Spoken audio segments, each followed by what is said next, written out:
Hello everybody, it's 45 degrees here and it's stifling. We're struggling. That's the honest truth. So I'll tell you how it is.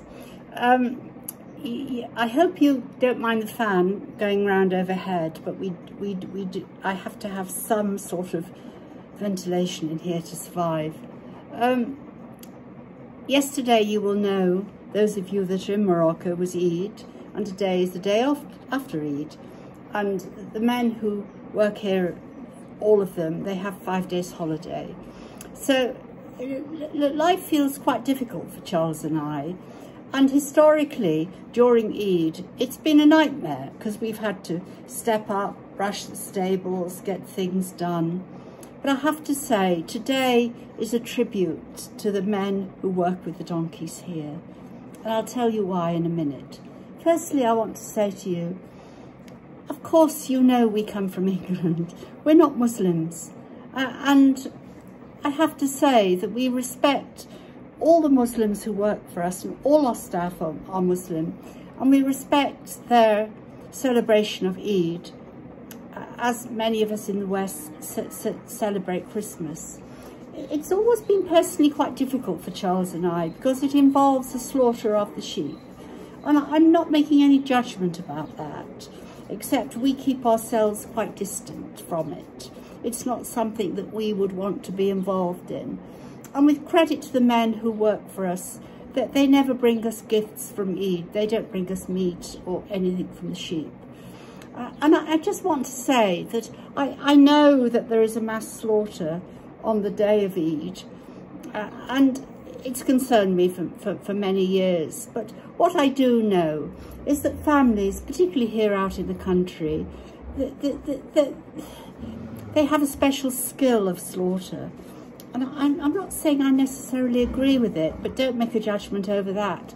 But the reality is, in many ways, it's far more humane than what happens in the slaughterhouses in the West. So I leave that for now. When it comes to Eid, we quite distance ourselves. And when it comes to Christmas, we also distance ourselves. We don't expect the staff here to recognise that we're celebrating Christmas or whatever. We remain very quiet through both festivals. But as I said just previously, this is a tribute to our men that work with the donkeys. Historically, Eids that have already gone, it's been a nightmare because staff don't come in. Charles and I have had to go down to the cleaning up, etc., etc. And this year is quite different because firstly, Charles hasn't been well, although he's recovering well now. Please don't get alarmed about that. And I'm a lot older than I was 10 years ago, and I can't do the back-breaking work that I used to do. But I have to say, with credit to Simo and Ayub, our 2 young managers, they have managed everything wonderfully.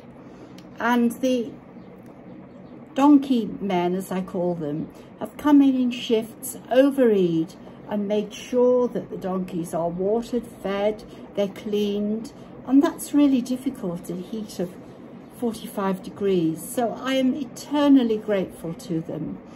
I mean, in return, we try to support as best we can. We were delighted that when Ayub came yesterday, he brought some young people from the village and they all had a good swim. And one of them actually cut Charles's hair, which was brilliant. But it's about learning to share and respect each other's culture. And it is a difficult time, but we are getting through. And everyone will be back at work on Sunday. And then the boys that have been here, I hope to be able to give them some time off. I hope to be able to perhaps give them a bit of a bonus because they have been magnificent. We couldn't have got through without them. I just can't speak more highly of them. And I hope that you would join me in that. And then I look forward over the next 10 or 12 days to hopefully getting a flight back to the UK so I can bring back all the bandages that people have donated and the gifts that people have given to Abdani. And I'll only be there for a couple of days. I want to go and get back because life isn't easy at the moment. We don't know when lockdowns are going to happen. But I have to say, for Charles and I, we've had a very good Eid because we have been left alone. We've enjoyed each other's company. and the men have been fantastic and looked after the animals well. So I hope you understand, and best wishes to all of you. Bye for now.